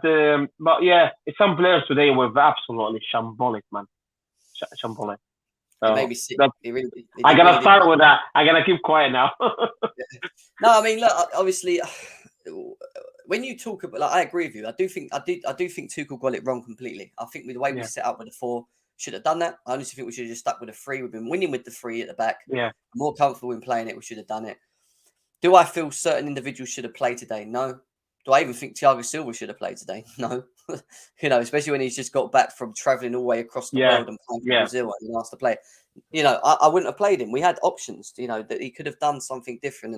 And, he did get it wrong today. And I know he moaned about the atmosphere. And it wasn't, don't get me wrong, I was there. The atmosphere wasn't electric. There's a lot going on with the football club. And I feel like the fans are very just stressed and on edge at the moment with everything, And what we didn't need was a performance like that. And to be honest, since all this owner stuff's been going on, we've had very good. We've won our last 7 games or 8 games. So they've actually done us really good. They've really done well on the pitch. And today it just didn't happen. And we just have to take it on the chin and just say, look, we got it wrong. Players didn't turn up. And, we play them again tomorrow. That don't happen. I'm telling you, it just don't happen. It's just one of them things, And I mean, but the weird thing is, Jim, all these Arsenal fans coming out. That's what makes me laugh, though. They get gassed on Arsenal fans, bro. They get so excited. They have every right, man. Their team's doing very well. Team's doing very well. Really. Oh, mate, come on. But they've overexceeded everyone's expectations. Are they above us?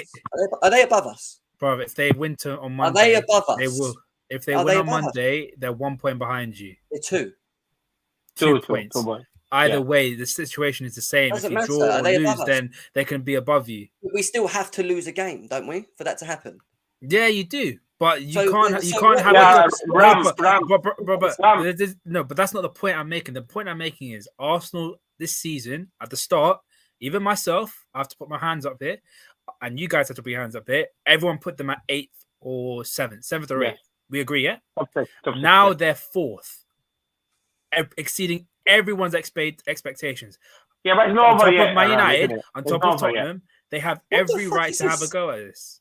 Yeah, bro. But can I just say something? The difference between Chelsea and Arsenal so far, they're not in Europe. They're all by Nottingham Forest. They're not on anything. We are still. We played you in the final. We're still in the Champions League. We traveled all the way to Club World Cup. Yeah, we had too many games. We're still above them.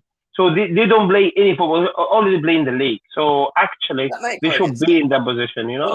But they're at a different point in their. I don't want to call that might go against us. Don't get me wrong. Like us playing more games, Champions League and whatever. You're right. Maybe as the amount of games we're playing. By the way, Musa, if you see me on the terrace, I have a go at Igal a lot. I'm not on his payroll, mate. Like when I heard him say next season they're going to be challenging us and City and Chelsea, I'm like, you know what he said? Bro. Oh my God. I mean, sorry, two. Sorry, to be fair, he said 2 players. If he gets Joao Felix and who's the other one? I can't even remember the other one. Centre midfielder. No, centre midfielder. They'll be challenging for the league. And I told him, hush your gums, just don't go. Guys, I want to. Yeah. I want to. Let me get because Ram, I will come to you, but I need to get to Chelsea fans first, because I need to understand what they're saying. We've got Matty and Andrew as well. Vel, you're going to have to wait. You've put in silly pictures of me on your fucking icons. I ain't got time for it. Anyway, listen. Let's go to Winter Surfer. Hello. Winter Surfer. What were your thoughts today on this game? Okay. I don't think I'm out of line here. I think that's the worst left-hand side in recent Chelsea history. That side, I said on Terrace, man, you can get a lifetime supply of Viagra to keep that left-hand side up. That is shocking. And that falls on the manager. Yes. Yeah. That falls on the manager, not the players, because I'm now retiring from critiquing Alonso and Werner because they don't deserve it. Like, they don't deserve any of our energy because they're crap. Yeah, they are crap. Yeah. Werner now doesn't even try. Because remember what we were told. At least he tries. As well. At least he tries. Yeah. You also you're right. Jem. You're right. He was pulling out of everything, Jem. He was pulling out. He wasn't even going for it full force now. So we can't even defend him on that now. I At least agree. he tries. And Alonso, Alonso. We all know he's not good. He's So not a good left back. today. He's not a left back. He's a left wing back just. He's not a Andrew, left when's the back. last time he played in the back four? Can you remember? Because I swear this was his first game. I don't know. Someone's going to. He might have played it once or twice this season, but before that, what? Sarri, they played in Sarri season. So what? 3 years. But today was just. Listen, this all goes back, and I have to admit it myself. This squad is the most overrated squad in Chelsea history. Yeah, it's the most overrated squad. In terms of numbers, it's massive, right? But quality is crap. When you take the top layer off, it's like the gap is like that. Yeah. The most obvious signing this summer, and I'm not going to give you a name, is a left back or left wing back. Yeah, with Chilwell coming back, we do not know what Chilwell is going to be like. Yeah, with that knee injury, but to have Alonso there, no, and Werner. This isn't even because of my bet with Fatur to get 250 quid. Just get him out. He is 270k to run around, Jim. You guys ran around in the protest more than Werner did. Yo, man was doing cardio on the pitch, man. Allow him. Yeah, exactly. Pay me I need it. 270k for cardio. I'll do that. 270k a week. 270k a week for cardio. It's ridiculous.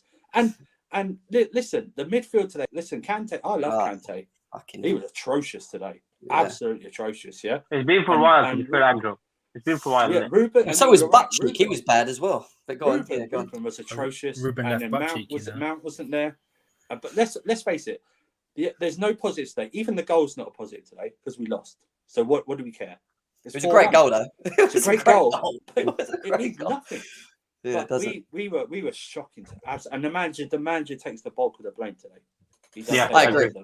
You couldn't have said it any more better, to be honest, Andrew. I think it was. I said it when I went on Twitter and I saw people moaning about individuals. I went, "Just shut up for a second, man." Like, there is problems with individuals, but from Mendy to Havertz, they were all shit. I was sitting there and I was so quiet, and I made the girl next to me jump because every time I sat there in the London, she went. I was like I just had enough. I was getting to a point where I couldn't keep watching these players play in these positions anymore. The whole team was just so bad. I've got a question for you guys. Let me read this.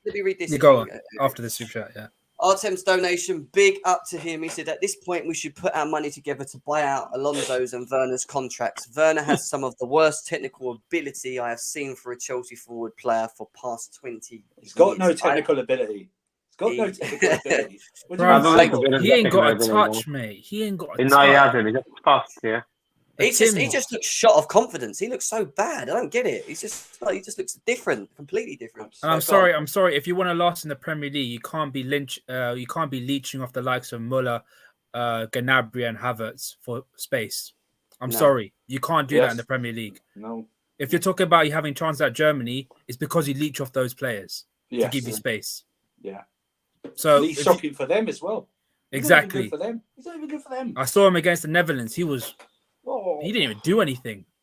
He did nothing. Actually, did nothing.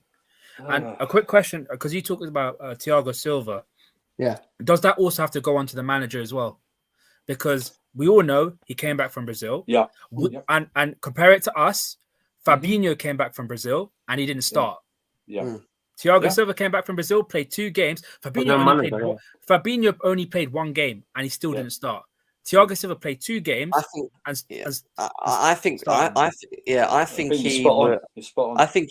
said it from the beginning when I saw the line. I even said on the preview, I said he should not. I just expected him not to start because the last time he travelled halfway across the world, he didn't play the next game, and I agree with it. He should not be playing. But today showed why he shouldn't have. And people can sit there and troll Thiago Silva for that performance and this, that, and the other. But his wife's right, what she said. She's right. She's basically pretty much saying that he played for Brazil, travelled across the world at 37 years old and was asked to play, he shouldn't have played that game. Can I also say, but can I just say something? He's going to play Real Madrid as well. Why would you just not leave him till Real Madrid? If people bring up Alisson's 28 years old, at the peak of his power physically, and he's a goalkeeper. Yeah. He's a goalkeeper, isn't it? So he She doesn't even have to said run around. She even said, she goes, he needs extra rest. He's 37. He's great at what he does, but he needs to have rest when he I can. also You know, he's say not we're a at the robot. business. We're at the business end of this season. I know Ram's already heard me say this. We should not be experimenting with 4 at the back at the business end of the season. No. You go with what you know. No, You go with no. 3 at the back. Yeah. 100%. I don't care if it's pragmatic football. If we win, we win. I don't. I was care. not manager, Do not Andrew, experiment. 100%. Imagine Manager today. you The manager cannot made a massive cock up. You cannot Yes, play that's 4 at the back with Aspilicueta, Thiago Silva on that right-hand side against Vinicius Junior. I am sorry. And They are Alonso going left to get back. cooked. And Alonso No, it left back as will well. play 3 in the back. We are just remember that it will play 3 in the back. I mean, I'm just saying hypothetically, if you play 4 at the back exactly. with You can't do Aspilicueta it. and Thiago Silva, do they're it. getting cooked by Vinicius. Yeah. And With you that got- and pace you- as well. I think, No, can I mention something? I think today, all the points you mentioned about Thiago Silva coming from Brazil should have been playing really, and obviously you mentioned 4 in the back. But I think, first of all, I think on the manager 100%, whatever he decided to do today, even the lining up, okay. But I think today, he took the game for granted really. I thought he was going to be an easy win. And I think that's why he changed things around. That's why I thought that's definitely on the manager 100%. I think he heavily disrespected Brentford today, and just Yeah, thought that 100%. he could put any team out and we'll get the job done. And to be honest, that team on paper should still beat Brentford. Let's not get it twisted. But I'm talking about players that should be playing for the money that they actually get, like Timo Werner. Do you know what I mean? Yeah. We should be getting a lot more from him than fucking running around. Alonso, it's just I can't. Let me ask you a question. Is Ruben good enough though? Is Ruben good enough? Ruben. He's not a 6. He's just not a 6. I said it at the No. beginning of the season. Regardless, is he good enough though? Is he good enough? Not for Chelsea. Is he good as second Not or for third Chelsea. backup? Not for Chelsea. I think we can get better. Personally, He's a 5th choice backup, and he's he's a too squad. young, and he's too He's a old squad. to be. He's He's a too old to Southampton be a level 5th. player at best. Like if you want him to, if your 5th choice backup should be a youth player like a Curtis Jones or Harvey Elliott, not a 24-year-old Ruben Loftus. He's not. He's 26. Cheek. 26. 26. 26. He's 26. He's not 24. He's 26. Even He's our worse. Jesse Lingard. He's our Jesse Lingard. Wait. Lingard, man, young Do you know- talent coming no, through, but people man. like Ram just did. But obviously he's a rival fan, so he wouldn't know his age. But you think he's younger than he Yeah. is. I He's still thought he was 26. 24, You man. remember this about Lingard? He's a kid. He was 28. Yeah. when he talked about At that. least Ruben's good looking though. He's good looking. Kennedy for Alonso against All right, Real Dolph. Madrid. I don't even think that. I just think we should play 3-4-3. Yeah, mate. yeah, That's just all. play I the don't give a three. shit. I Yeah. don't. I think. Why is Reece James fully fit? Like fully back? No, He's back in training, but not he's match not fully fit. fit. He came He's on not to match match fit. Because if you rush him back, he's gonna Yeah. get another injury Yeah, again. you're right. He has to look. I'm sorry, Aspie. I was there at the games there. Aspie got his shorts pulled down today. He was so. But everything that happened that was good today for Brentford came down his fucking side. All right, one of the goals, it was on a break from a corner, and Ziyech got turned, and Kante, who tried to close the gap, had the ball go through his legs, which then led to Ericsson's goal. Jem, But it was just one of them days, man. it's not because the guy that was targeting Aspi and Thiago Silva and Buemo is fast. Like he's It's rapid. quick, isn't it? He's Yeah. really He quick. plays a second striker, isn't it? He plays a second Exactly. striker. It's common like- sense, isn't it? Exactly, you know. So it's just one of them things where, especially with a back four, it requires you to be quick. A back four with a high line requires you to be quick, and you guys But ain't that no more. Bex, I just wouldn't have played look, I get what you're saying. That was our strongest available lineup. I think we could have still put 1 or 2 more players on and switched the system, you know. Or even if you wanted to keep these players, play your 3-4-3 and play Alonso where he usually plays and play Werner. I don't know if Werner would have been on the left, so maybe not play Werner and just put someone else there. I don't know, but let's go to Matty because he's not. Go on, Matty. Go on, Matty. Let's go. What up, Chelsea chat and the panel, Jem, Liverpool Gal. What is this? What is this? Look, you know me, Ram. I've done it to you on the terrace before now, so don't start. Look, we can all blame individual players, but I mean Tuchel today. I mean, you knew it was gonna be wrong from the get go. I mean, if you haven't used this tactical system before and you're going to switch it up before, it's kind of a bit of a leap of faith, really, especially with the players that we had. I think Reece James was out because of a COVID thing. I think it was something to do with COVID. But to be honest with you, I mean, putting a 37-year-old Thiago Silva after he just done a business for Brazil straight away was just a no-go. I just think we were just poor overall. To be honest, I think it was just it was a tinkering sort of tactical masterclass, really. I think really it's just one of those where it's a blip we're going through. It's like, if that makes any sense, it's probably what Tuchel probably woke up and thought, I've got a bright idea, like a Baldrick idea, and it really isn't a good idea. But we move. That's the only thing we can do. We can move, and that's it. So I think more or less his eye was on the Real Madrid game. Yeah, he took that game for granted, and I think that's why he's been punished today. I think he's definitely on Tuchel. Let's put it this way: I would rather win against Real Madrid than win against. That's my opinion. What, you'd rather win? That's When you say you'd rather, I didn't hear that. Do you rather win against Real Madrid than Brentford? Yeah. I mean, Oh, it'd be so That's more Chelsea logical. if we lost. It'd be so Chelsea if we lost 4-1 and then beat Real Madrid 3-0. Like, it wouldn't surprise me one bit. That's what Chelsea do. But the thing was though, in my mind, was to win today, concentrate on the Real Madrid game, rotate against Southampton, and then set up for the second leg. But now you've got, depending on Arsenal's result, you got the Real Madrid, you got the Southampton game coming up. Does he? Don't forget Tottenham as well. Don't forget Tottenham as well. We ain't got But Tottenham. it's we played. No, I mean typical Tottenham's Chelsea, result as though. well. Oh, Tottenham's Tottenham's result. I'm not worried. I'm not worried. I think Tottenham's a bit too far, but You guys played the same game. But do you know 8 what I mean? points difference. It's like that. That's the thing now. So now you're going to the Southampton game, going depending on what the Real Madrid result is. If it's a good one, maybe I can rotate or play a stronger team. If it's a close one, I'm going to have to rotate again. And we've already seen. Are you traveling to the Bernabeu? No, It's away. It's away. You're playing. No, it's it's No, home. we're not. We're at home first. It's then we're home. away. First, yeah. Oh, you're playing at home first. Yeah. Okay, Yeah. fine. Is it? I thought it was away first, no? No, No, I'm going to the. I'm going to the. It home changed. game. It changed midway during the draws Yeah. because. I'm at All right. the game. I'm at the game. Oh, because of the schedulings, isn't it? Yeah. But No, I we think- was away first, but then they switched it because I think Atletico were playing. Atletico playing City, because of the Oh, right. fixture, Liverpool and City, you have to have the same timing. Yeah, that's it. Yeah. Is one of them. But imagine if it's like you put it perfectly when stuff. If you don't get a result at Stamford Bridge against Madrid, if it's a draw and you have to go to the Bernabeu and expect to win, you saw it against PSG. Yeah. Them supporters, they don't hold back. You know what I mean? So it's just going to be added pressure on you, though. And like, do you really need that? Do you need that? No. Exactly. That was the whole point. The whole point is that I'm not bothered about third or fourth. It's just confirming top four and then concentrate on the cups. I don't care, but to do it as soon as possible. That's why today was so important to win. Yeah. Get there as soon as possible. Get there as soon as possible, and then do your you switching the players later in when the games don't matter. And now it's like another one goes. Now we got to do this. Not gonna lie, Jem. Yeah, whenever you go to the bridge, your team doesn't really play that well, do they? Yeah, you look good. it's Jem's fault.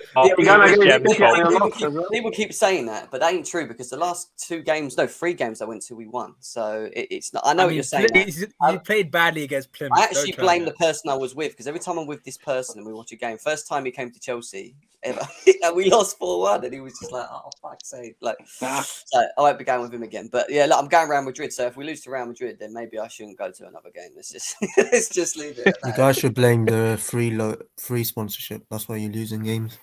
Why have you got a picture of me, may I ask? You look a bit smarter than Jim. There was a curly hair, mate. You look a bit different there. Yeah, Jim, you look good. You look good in this picture. You look good there in that picture, man. No, he still looks. Bro, why? Just get a better haircut, man. He saw Simon Johnson gave him the stare. I saw Simon Johnson pulling out his camera, and I was like, "Don't fucking look at me, bro." So yeah, look, Arsenal have got an opportunity. Tottenham have got an opportunity to close the gap on us. Does it mean?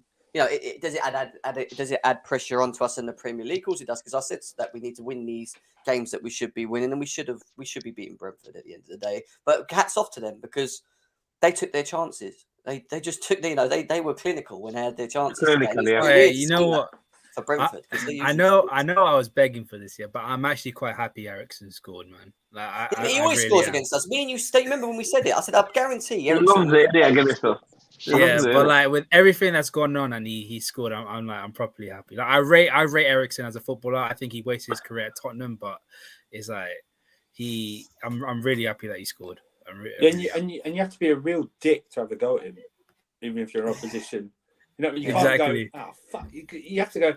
Oh, you have to hold it inside. I could feel it in the Chelsea fans. They want to boo, but they're like, no, it's Eriksen. Not one person called him a wanker. So when all the other ones scored, you had wanker, cunt, prick. When Eriksen scored, they went. No. It's like this dude Yeah, literally good died on a pitch 8 months ago. You can't No, go people in just got and- up and left. Actually, to be fair, they were just like, "Fuck this, we're going." Like, after they saw that, Man. it was abysmal today. I got to admit, Like, this is well probably done, one of our, Eriksen. easily our worst games this season. Along with Brighton, was it Brighton away or I can't remember. Brighton It was Brighton at home. Well, That was- Brighton at home and this away, was really. up there. This Well, was Brighton up away there. was awful, but I think today was bad, man. It was very, very bad, man. Do you know what it does show though? When you look at this squad, we really need. We spent 200 million, but we spent it fucking shit. I'm not joking, because when you look at the positions and the players that we currently have and how we set up, we actually still need to spend a good another 200-300 million, and I'm talking about across the whole fucking team, not only the forward line. Yeah, I'm talking midfield. I'm talking left back. I'm talking Midfield, yeah. Do you know? we need players. We need Do players. you know why you lot? Do you know why you lot should be worried? If because there's no longer Abramovich, if you get someone like a Bowley or Ricketts, there is no room for error. Yep. If you make Especially with the one mistake, Ricketts. exactly. If you make one mistake of a signing, then you're gonna have to wait 2 or 3 years to replace him. We thought we had that with Keita, but thankfully Keita's starting to ball out this season. But that's buy to buy. It's not only that. It's also buying it. It's going to take 2 or 3, 4 years as well. Exactly. It's not going to be a straight summer again. So it's going to be like a build.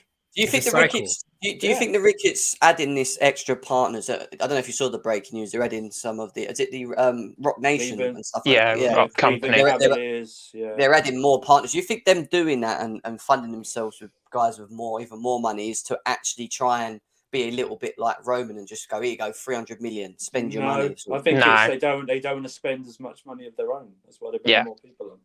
That's another way of looking. Well, to be honest with you, it's how billionaires stay billionaires. They don't like to spend their money. I feel like you're going to go for like top targets, but go for the third choices rather than the top ones. Yeah, I think you're or you're right. Or just do what Liverpool have done, and you buy your team over a 2, 3 year, 4 year span, and that's how it is. I think they're just bringing new. I just think they're bringing new partners in just to show that they can get that kind of money in and not look to spend it. That's kind of how I see it. Because it's all well and good saying, oh, well, we've brought this new partner in or we've brought somebody else in. But it's one of those, when you got somebody bigger, taller than you, that's dangling something in front of you and then you're trying to reach it. That's almost how I see the Ricketts going. It's almost like a Kroenke sort of attitude of, oh, well, we've got all this money, but we're not going to spend it. It's just, that's how I see us being managed by the Ricketts. And it's just, we've got really the shittest shortlist in the whole of sport for us. I tell you, it's a Rain. It's definitely Rain Group's choice because it's being an American themselves. There's 3 Americans on that shortlist, and it's only no such thing as a conflict of interest, is there? It's weird, isn't it? It's weird. R10 with a donation. He says we need to talk about Mount, Ziyech, and Kai as well. Mount missing again. How many times have we said this? That this year. Ziyech, one-trick ponies, left foot or nothing. Kai missing clear-cut chances. What do you think Winter Surfer is more of an issue out of them? Let me just squash this. Squash the debate right now. Every player on that pitch was shit today, and that's Thank you. That's what I've been saying. So I don't want to. There's no single player who was worse than the others. Right? They were all shit. Yeah, they were all shit. Yeah, I'm sorry, they just were. Can I add that something, Andrew, to that? I agree with you 100%, but I just want to add something about Mason Mount. I don't really like Mason Mount because his work rate and everything. But brief his games, he's not clinical enough, and his decision making is terrible. That game in the final against Liverpool, he had very, very good chances, and because his decision making, he take it too early or too late. That's why he's missing a lot of chances. The problem He with needs the to- yeah, come problem on. with Mount, the problem with Mount is not. I'm not talking about how he plays. He, in his development, should be allowed to have these type of games, but because the rest of the team aren't doing what they should be doing, everything falls on him, whether good or bad. There's no middle ground. He, at 23, in his development, has played way more than he should have. In It's his the development, fanboys as well, man. it's the fanboys that prop him up and don't let you criticize him. Mm. Yeah, it's not hatred, it's criticizing. But because no one else is pulling up trees, yeah, he takes the full brunt, and it's not fair for him. Yeah. And also, he's supposed to listen. He played better last season without the numbers, and he's got the numbers this season, but not playing well. But he should be allowed to do that in his development. But because there's no middle ground with Mount, it's like apparently you either hate him or you love him too much. There's no. I'm in the middle. No, I'm in the middle. What I would, And I understand. I'm in the middle as well, Andrew, but I'm talking about his decision making. I'm not talking about his. Yeah, that's his decision making. Yeah, but the thing is, Ken, it's like I don't know if anyone else. I think he's been overplayed. Yeah, I think he's in the red zone. He's played nearly 150 games for this club already, and that's insane. Yeah, for the amount for the development he's had. Yeah, he needs help whether that's bringing in back Gallagher or whatever, but he needs help. He needs help this summer. He needs to play less, and he needs to concentrate. You're right on his decision making, and along with others, how to take corners properly. Corners. I agree, Andrew. I agree. Let me just quickly say, yeah, I think one of the biggest things and I agree with everything Winter Surfer says on this. Big up to Prime as well. Nice to see him around. I agree with this.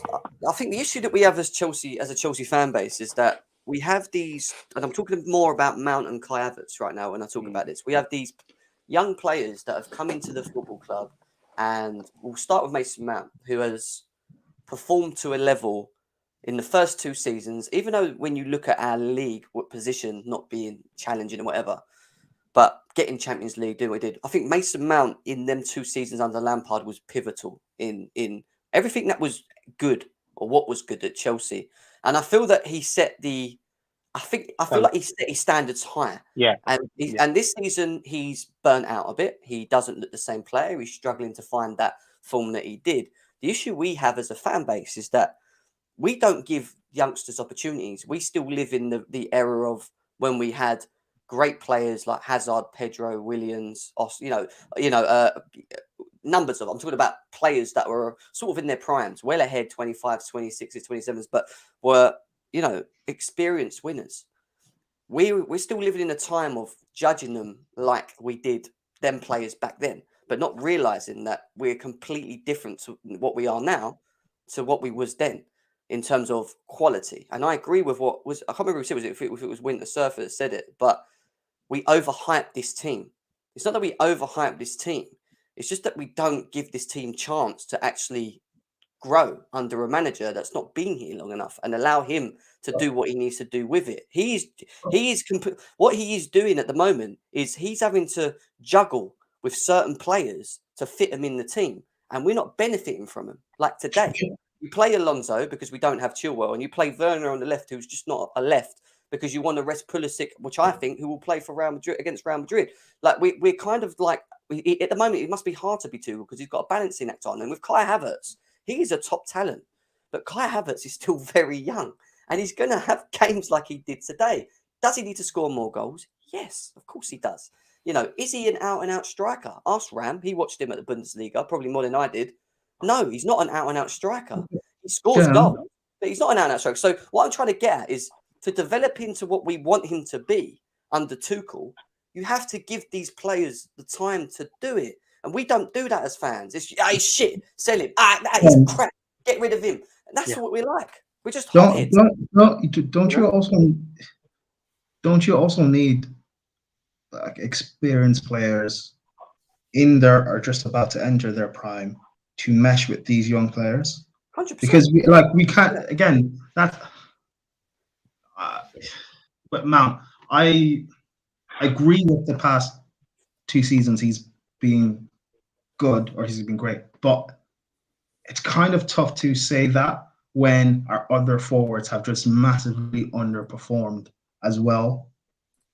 Like people trying to say he's player of the season, trying to say he's one of the best like forwards in the league and stuff. And it's like when everyone else is so bad, there's not much of a metric. Like Lampard's first season, when people are saying Willian's terrible, Pedro's terrible, Pulisic was great, but was so constantly injured, and Cho doesn't really offer us much. To say Mount our best forward is not really saying much. Similar with last season, Havertz so poor and inconsistent, but had a great back half.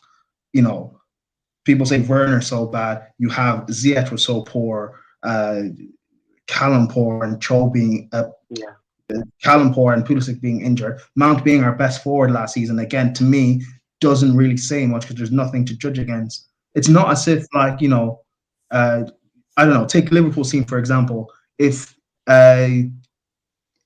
someone was to say next season, if Harvey Elliott is one of their best players, then fair enough, because they've got Mo Salah, they've got Mane, they've got Diaz. Like, that's an actual good metric to judge it off. Or Foden being one of City's best players is a great metric to judge it off because he's competing with Riyad Mahrez and Bernardo Silva. Like with Chelsea, Mount doesn't have anyone. And now this season, even though he has his numbers, when he's been poor, it shows because like he has to carry things. And me personally, I don't like having to rely on him.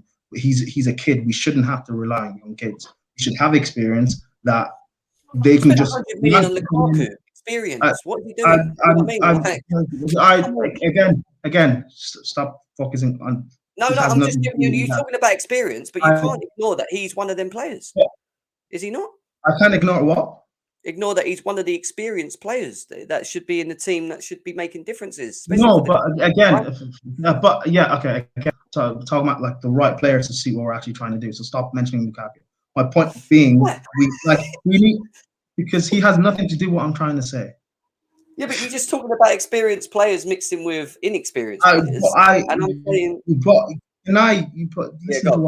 to say. Don't just mention Lukaku for a laugh because that has nothing to do. Like again, with Liverpool, like I don't like no one should like someone else. What did Ram say start of the season that Elliott's amazing or whatever? Like as good as he is or great as he is, no one should expect him to have to carry them at all. Like it should be that stupid. Same with City, as great as Foden is, no one expects them to carry them. No one expects Phil Foden to be City's main guy to carry them for the Some season. City fans think that. No, but again, that's as great, but they shouldn't because realistically he's still a kid. He's gonna, and the same with Chelsea. I shouldn't have to expect Mount to carry us, because our forwards are just so poor or so inconsistent. That's why I want experienced guys. Like, fine, experience. Okay, that suit our system. We're trying to. Okay, we're actually trying to do. I think. But that's exactly what I'm saying. You're mentioning Lukaku. Lukaku doesn't suit us. It's fine. But like, Jem, bring up Daniel's comment. Have to suit what we're trying to do, because if Man has another bad season next season, which is fine because that happened with young guys, but it shouldn't be a thing of Mount's poor and all of a sudden we fall apart, or Havertz is poor, he has a bad game, and all of a sudden we fall apart. That shouldn't be it, because we shouldn't have to rely on them. We should be relying on Hakim Ziyech. We bought because he's the experience, and yet he's so inconsistent that we can't trust the guy. Can I just come in? Can I come in for a second? Yeah, come on. Just quickly say the list of players that are underneath, aren't these meant to be these experienced players? No, because what does first of all, Alonso's washed, but what does Thiago Silva, Rudiger, and Jorginho have to do with our forward line? Nothing. What about Kovacic? You're talking about experience within the Chelsea squad. No, within your position. Like, what does Van Dijk have to teach Harvey Elliott? As being a forward, nothing. Being a forward, nothing. Being a forward, but he teaches them that elite mentality, though. Yeah, exactly. Yeah, no, but I'm not talking about But I'm talking about in terms of your position, not just within the squad. In terms of your position. But that's the thing. Don't you have these? Because Ziyech is a winger, Lukaku's the striker, Kovacic is Kovacic, Kante are the midfielders, Thiago Silva, Rudiger are the centre backs. Alonso, whatever you think about him, he's still part of that mold. Yes, Chilwell's got a but bunch of experience with England as well, and but Edouard I'm Mendy. talking in terms of per your position. But Because this again, is all the players that we've listed are within each position on the football pitch. Yeah. no, because Mount's playing as a forward. Havertz is also a Plays forward. an eight. So What that's the does same. what does Kovacic have to do with what Havertz does? What does What? That makes Alonso no have to sense, do? Brian. What are you saying? I'm lost here. We Was he- need experience in the forward line for them. That You it got- can't but- that but- suits wait, that let me ask you a question. that suits our system. Don't just say Brian, Lukaku. let me ask you That this. suits our system. Brian, let me ask you this. What type of player are you talking about? So that I can understand what you're saying. What type of experienced player Players that suit Go on. players that's forwards particularly that suit our system. So Don't who? just Who? mention don't just mention Lukaku, because you be the same one that says Lukaku does Asking you nothing and who, doesn't suit the Brian. way we play. Answer the question. Who? What? Who? You're saying we need a certain Inside experience. inside we need inside forwards, because if we're playing Havertz as the central focal point, then we need inside forwards for him to play off of, or we need an elite creator for him to play off of as well. But Prime, my rebuttal to that is people have told me Mount is an 8. I don't care what you play. I don't personally think that as well. I think he's very similar to like a Nabil Fekir, who's a bit more advanced, He's not. No, he's not. Mount. I think he's an 8, mate. I think. Let me come in for a second. Mount. Wait, hold on. Mount is, at least to me, he's like a hybrid who can play 8, who can play 10, but he's not elite enough as a 10, because as a creator, I don't think he's 10 for me. Yeah. And in terms of playing as a number 8, I don't think he's created. He can do a job as an 8, but we don't play in that sort of shape. So what's his best position then? As of right now, doing what he does with Tuchel, where he drops in and out of the forward line and the midfield to create a front three or a midfield three.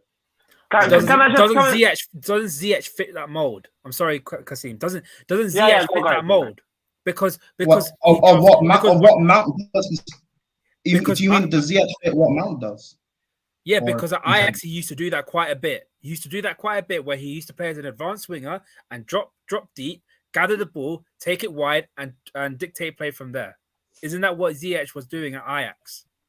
I don't know, because apparently Chelsea fans will say that Ziyech hasn't been working when he's been doing that. And no, but that's not the point. You're talking about experienced players, but isn't Ziyech going to be that? But I've also came out and listed that Ziyech has been poor since we bought him, and he's been inconsistent. I didn't want Ziyech in the first place. Andrew, you can attest to that, right? I didn't want Ziyech at all. I said he'd flop. But then you bring... Yeah, well, I said me and Jim, I said it from the beginning of the season, I don't think it's good enough. It's good maybe in the Dutch league or Italian or in the Premier League. It's just so inconsistent, man. But can I just say something? I realized something, okay? And a lot of people are going to disagree with me. I know that for a fact, but I say how we're so far away from Liverpool and Manchester City. I mean, look at the back four, right? We lost Christensen. Thiago Silva is 37. Mandy, very good. I know Jim Mahadi. I think he's a very good goalkeeper. He's not good with his feet. He needs to improve his feet, right? We saw Alonso. Chilwell is injury prone. Reece James is always injured, so I'm not going to put him in that bracket, right? Forward, Ziyech, not good enough. Lukaku, not good enough for me. You're relying on Kai Havertz, 21 to 22 years old. Come to the midfielder. Kante is not getting younger. His last 5-6 games has not been playing great. Jorginho, I don't know. Some people want him in, some people want him out. It's too slow for me, for the whole team to be built around him. So we're so far. I agree. From Manchester City and Liverpool, 100%. And that's a reality. We top 4 maximum. But now, in the beginning of Jim's show, we're talking about Arsenal and Tottenham, and we hope they draw to no catch up. That's our standard right now. I think Liverpool and Manchester City well ahead, ahead of us. That's the reality. I think the truth is this: if we would have had, and I know this is really shit because we can say this, but if we would have had Reece James and Ben Chilwell fit through the rest of this season, I do think we would Would we have got through December drawing 8 games? No. Do I think we would have won half of them at least? Yes.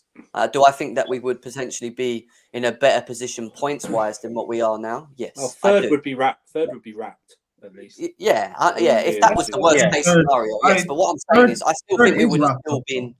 I still think we would have still been up there. Would have been I mean, a lot closer than what we are now. Mathematically, yeah. I think we would have Mathematically, been. it wouldn't be. But We yeah, would be yeah, able if- to go into.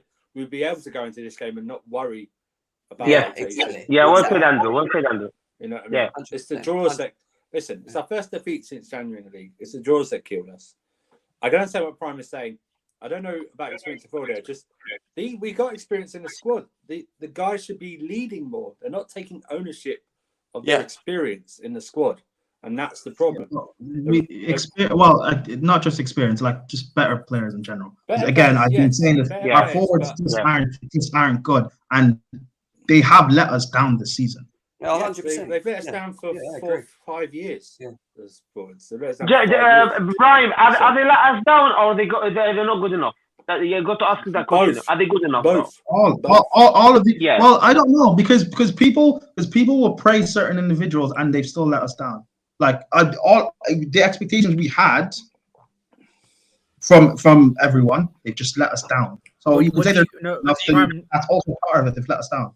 What do you think? Not what other people think.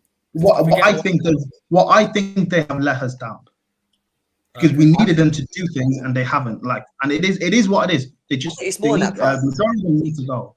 What? Prime.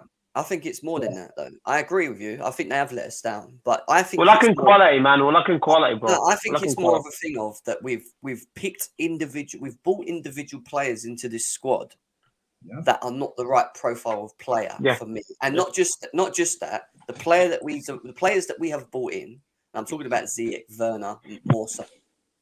Not Havertz. I think Havertz is not in this bracket for me, but I feel that they're very limited in the way that they play. So you have to play into a specific system to get the best out of that player.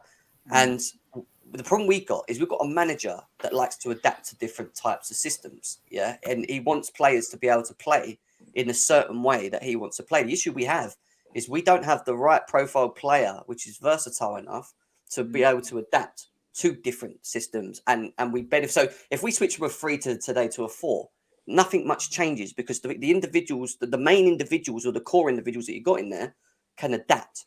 It doesn't make it different for them. You play Ziyech in a 3, it don't work. That's why he doesn't play him in a 3 anymore and he plays him a 4. And he's been playing better in a 4 than he has a 3, even though today was shit. Timo Werner can't play in a 4, struggles to play in a 3. And there's actually, for me, if he is any better playing close as a 2 up front. But that's still not good enough. He's that good enough. That is still too very limited. You know, Jem, that's down for the past 5-6 seasons. We've lacked a direct, or since we've maybe since Jose's last season, I think we've lacked a director of football because it doesn't take, and the scouts we have in general are poor because it doesn't take a genius to see what Lukaku was doing at Inter and saying that it's not going to fit Tuchel's system. It doesn't take a genius to see what Werner did at Leipzig to show that. Do we have the right players or set up that for him to flourish in? It doesn't take a genius to see what Havertz did or what Ziyech did. Throw Lukaku in that as well. Showing that, I know, you're buying a mesh of different players. The same with what Bakayoko did with that when he was part of that Monaco team, or spending 40 mil on Drinkwater because him and Kante were a partnership that won the league, so it should work. But yet we didn't play them together constantly to actually see that. Spending money on Baba Rahman when he was at, I think, Gladbach or whatever, spending ridiculous money. Yeah, Schalke, sorry. Spending ridiculous money, a lot of money on these bums. That, and that's kind of why I want Todd Bowley when he's saying that, looking at the way Liverpool work and the scouting network and the system that you guys use, it's great. You guys don't spend a lot of money all of the time because you scout properly. But there are times when you will spend 40 mil when you need to on Diaz, or you will spend 72 or whatever it is on or Van Dijk. You spend 60 on Fabinho when you need those players, and that's good. I'd rather do that than waste 100 mil not scouting a striker properly, or waste 50 mil not scouting Werner properly, or waste 40 mil not scouting Bakayoko properly. it's better, more Yeah, I efficient. agree. And It's actually the same I'd thing. rather be run where we're not spending silly money on loads of players and just bring in one or two players that actually work. I think Man City do it very well, and I think Liverpool done it well with Diaz. Like they picked players that fit their system, and they haven't gone out and bought 5 or 6 players. They've just bought an individual player or two that comes in and improves the squad.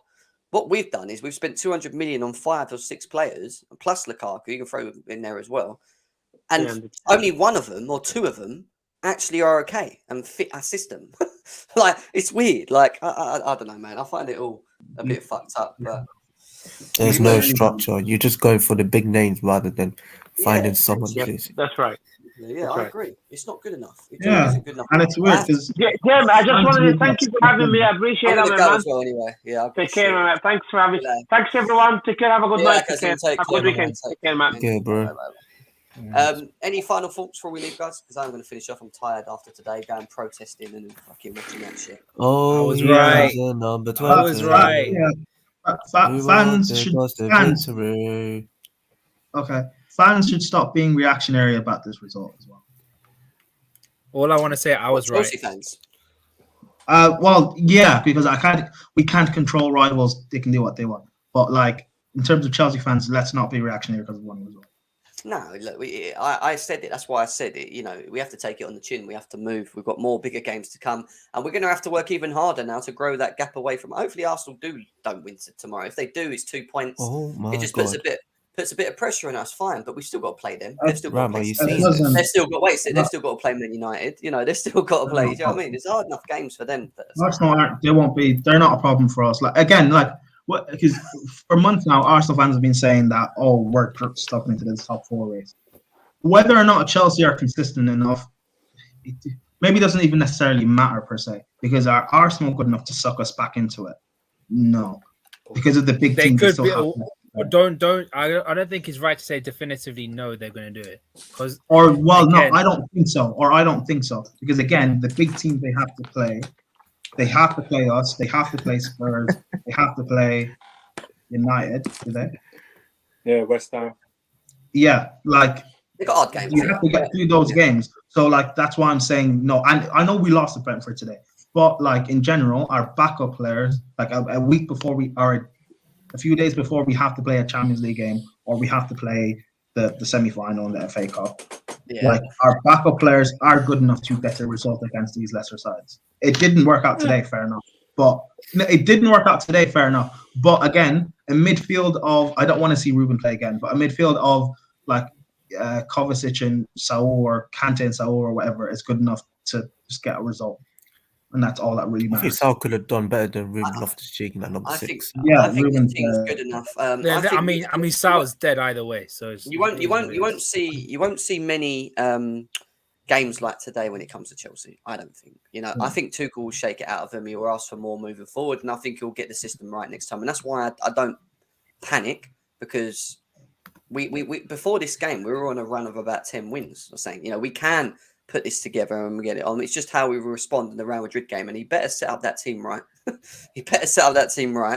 And then going into Southampton on the weekend, we're going to have to respond, and that's what we're going to have to do to keep third. And that's it. If we don't do that, and Arsenal continue to put forward wins and are consistent, then they will eventually overtake us, and it will be all our own fault because we're not consistent enough.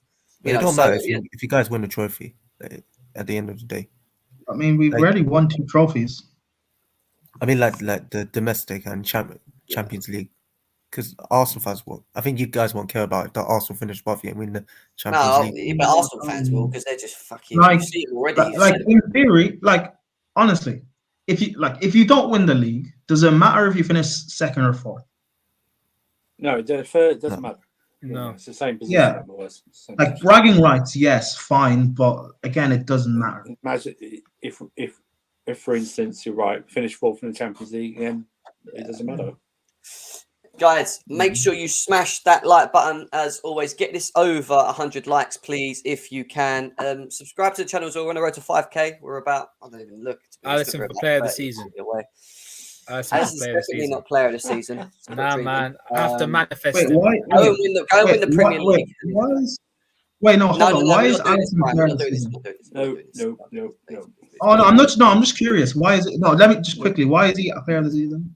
Because he's been our best player this season. Okay, good answer. Let's move. Anyway, guys, make sure you smash the like button, subscribe to the channel. We'll be back next week for the Champions League preview as well. Probably some more owner talk if there is any, to be honest. We'll see what happens. But I continue to push the hashtag no to Ricketts. We move. Big up everyone that was here today as well. Enjoy the rest of your weekend. I won't be back tomorrow. What? Apparently things are moving forward with Mohamed Salah and Liverpool over contracts. That's good. What, staying? Yeah, him staying. You can pay him 500 grand when he's 30. Yeah, exactly. Pay him Oh, another Is Salah the best player in the world? No. Move, Right. let's go. It's Alisson, man. Alisson. The best player in the world is Kai Havertz, all right? Let's move. After, Anyway, after peace out. AFCON, Benzema's the best in the world. But before that. Okay.